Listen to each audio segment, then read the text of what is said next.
people get ready. There's a train a-coming, picking up passengers from coast to coast.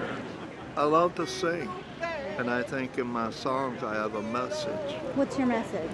The message is love one another. Just love one another.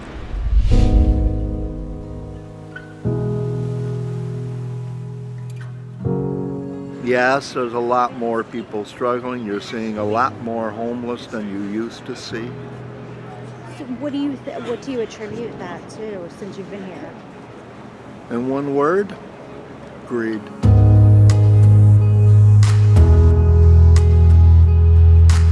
We see a lot of folks living in tents and other structures along the freeway, under the freeway, in really unsafe conditions. We're a very tech-centered city now, with Amazon growing and of course Microsoft being here and other tech businesses. Real estate has gone up, rentals has gone up. People can't hardly afford. What do they do when they can't afford to pay their rent? Many of them end up on the streets, sadly. This isn't a new phenomenon in Seattle. It's just a problem that has gone unaddressed for so long.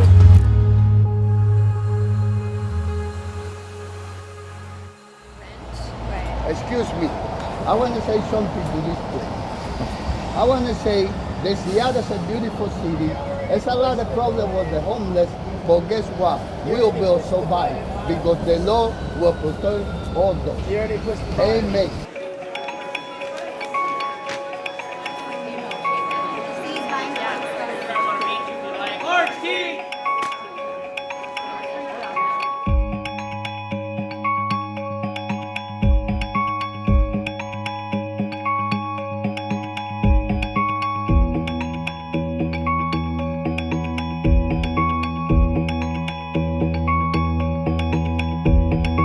Seattle is experiencing a human crisis right now. Seattle is experiencing a crisis of what happens when people who have more and more and more, and it makes people who don't have a lot have less and less and none. What actually is happening, people are struggling, people have been suffering for a really long time, and it's pouring out to where now you can't ignore it anymore. And now it's the city's problem. But it has been these people's problems and these people's lives in reality for a very long time. And so, surprise. There are no places for the mentally ill to go anymore, so where do they go? They're on the streets. I see it every day walking up and down here while I'm working. I work, in the building across the street, and, there's shootings. I see people, as I walk between buildings, dealing drugs during the middle of the day. Police standing right next to them, not doing anything. I literally saw a woman smoking crack in her wheelchair right by my bus stop. I've also seen this same woman selling drugs. That's her life, and it makes me really sad. We see too much crime. We see too many folks using and dealing drugs on the sidewalk. We see folks with untreated mental illness not connected to services. So it's all of that, and we need to break apart all those issues because the strategies and interventions are different, and we need to be smart about how we're applying those strategies so we can really be effective.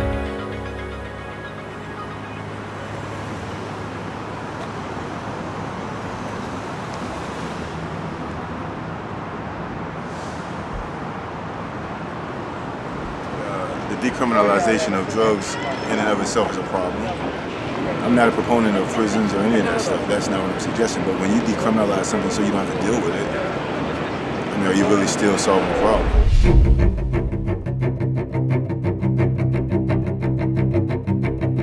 We've had our political arguments in Seattle of how to go about solving it. We had a proposal last year to tax all jobs in Seattle that we thought was not the right approach, and neither did the public, and so it was repealed. Problem is everybody has a different idea about how to attack homelessness. Having city council, county council, and the mayor's office get on the same page about what a proper approach is has been almost impossible in any city. People have different ideas. People want to throw money at it, but where to throw money? Do we throw money into resources? Do we throw money into buildings? It takes a while to build buildings. How much money actually is it going to take to house everyone that's homeless right now? What do we do in the meantime? Do we need to build more shelters? It's so many questions. Like, you could bite this apple 15 directions, but the energy it takes to bite it in 15 spaces is the energy that's lost actually biting it 15 bites directly to the center and getting to the core.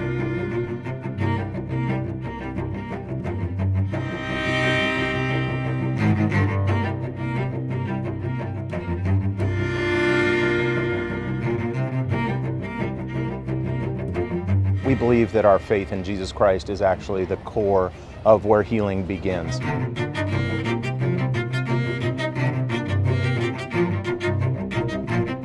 We provide an environment where people can stabilize, and we actually have steps that they can move forward and get jobs and careers and houses and all those sort of things. But really at the end of the day, it's about God showing up in their life and then surrounding them with community. We plug them into local churches that are the long-term support for them. All of our ambassador positions in our cleaning program have really been oriented around folks coming out of homelessness that are living on the street one day, and then a week later they might be cleaning that same portion of the street, but now they're getting wages and benefits. They got a retirement plan. We make an intentional effort to go to organizations and places where we can directly connect with folks who are homeless. Sometimes they find us because they see an ambassador in uniform working out on the street and they say, how do I get one of those jobs? And so you'll talk to a lot of folks on our team, and that's how they got connected to us. And they've been cleaning a sidewalk for 10 years that they used to sleep on. Seattle seems to have more than enough services for the homeless community, which makes them rather close to solving the issue.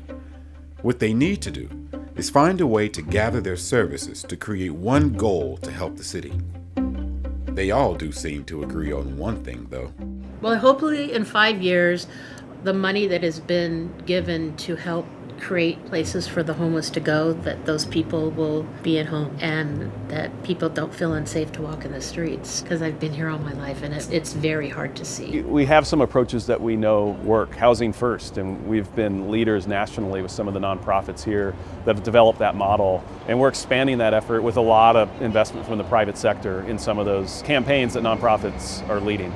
The building for affordable housing has not kept up at all with the building for high-priced housing. At the rate that people are being displaced because they can't afford to live in places like Seattle, there haven't been alternatives built at the same rate. And so I think that has a lot to do with the homelessness issue in Seattle. So I just think it's a very complex situation that it's gonna require complex answers. And people have a very complex situation and they want simple, fast answers. And that's just not the humane way to respond.